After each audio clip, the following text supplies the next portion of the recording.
I am joined by the dynamic Mia Freedman. Mia became the editor of Australian Cosmopolitan at the age of 24, the youngest ever woman to edit the magazine in the world.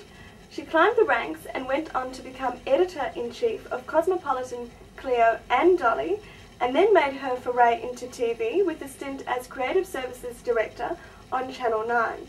After having 3 kids and launching her own blog, she's now embarked on her newest challenge and released her first memoir, Mamma Mia. So Mia, first of all, it's an honour and a privilege to have you on the show. Oh, thanks for having me, Lexi. You said that sounds like a lot, all those things that you said. I've got bags under my eyes. Well, you have certainly achieved a lot in a short period of time. Thank you. So why did you decide to write Mamma Mia? I wanted to write, well, I've more and more identified myself as a writer over the last few years after being an editor and a magazine girl for so long and a journalist, which I still am, but I really wanted to write a book from start to finish. I had a book published before called The New Black, but it was really a collection of my newspaper columns. So I wanted, I suppose, the space to write about some things in my life that had been really difficult and really painful and really private, and I wanted to write to a smaller audience of people who would be interested. And tell us a little bit about what the book covers. It covers, I guess, it sort of starts, it's not an autobiography because that would be very pretentious. I'm only 37. And so it covers, I guess, the time from when I started in magazines at about age 19 through to, up to about 6 months ago. So it covers my time starting from work experience at Clio through to becoming editor of Cosmopolitan, getting pregnant 3 months later, and then some of the things that happened during my 7 years at Cosmo, where I was living this kind of double life. I had all this stuff going on at home in my personal life that I never wrote about or spoke about, and then I was editing this, magazine for young women and coming up with sealed sections every day. And then I went to Channel 9, which was a complete disaster and very difficult. And then I sort of had this, what do I do with my life now after I left Channel 9? And this is sort of the third phase where I've had another baby and I've written the book and I've got my website and, I feel like I'm in a good place. And in the book, as you've just mentioned in a few seconds, yes, covered most of the ground. You not only cover, the highs and lows of being a career woman and working in magazines and Channel 9, you also cover the more difficult experiences that you've had at the same time, including having a miscarriage, having a turbulent relationship before you met your wonderful husband, Jason, and your husband having chronic fatigue. Yeah.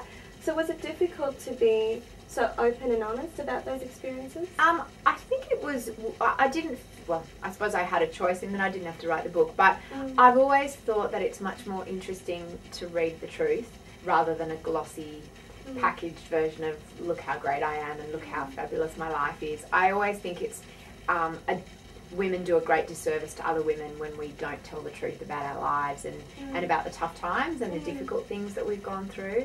And so I wanted to really talk about those things because I know there are so many women who've been through all of those things, and I guess I wanted to normalise them and for those who haven't been through them, give some insight into what it can feel like.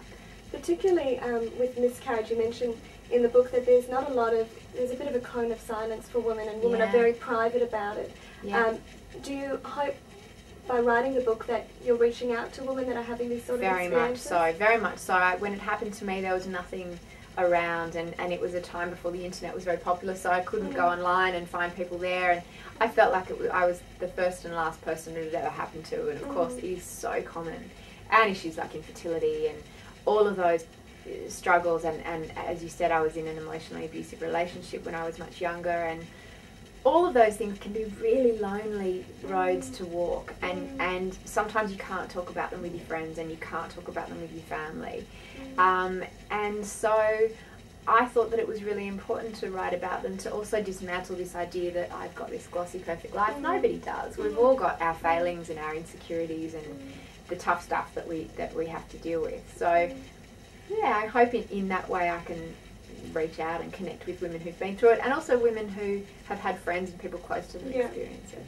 And ultimately, because the book can reach, quite a diverse readership from mothers to aspiring young women who want to go into the magazine or TV world. That's right. Even to men to get a bit of insight about what goes on inside the female brain. A lot of men are having this book read out loud to them by women going, see, listen to this. But yeah, I'm having a lot of mothers and daughters who are reading it, are sharing it and buying it for each other. And that's been fantastic because it does cross different generations. And of course the lifespan, isn't going to end with Mamma Mia because you've got your online blog, mammamia.com.au. Yes. After leaving the magazine world, having a stint in TV, what attracted you to the online forum? It's fast and it's immediate and you can build a community instantly. And what I love about the website is that it's not just about me, it's about all the women who come and comment. So, I might do a post about what were your best and worst moments of the week.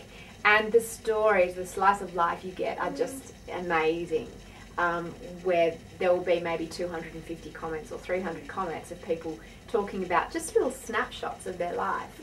And it's like that with pretty much all the posts, where my job, as I see it with the website, is to start a conversation and people then just come and have their voices heard. And during the time when you worked in the magazine world, one of the biggest changes you made to Cosmopolitan was having women from size 6 to 16 in the magazine, which was a huge breakthrough in the magazine world, which is magazines often criticised for only showing one sort of stereotype of woman.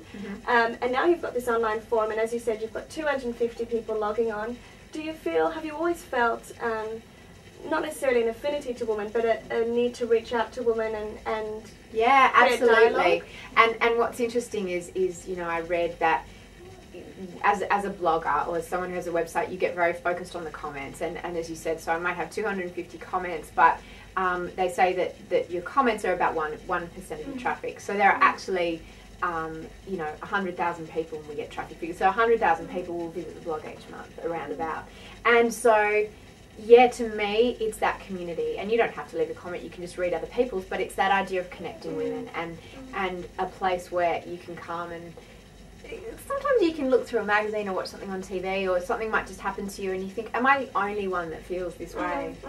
And, to give people an outlet to express that is a really nice thing to be able to do. Exactly.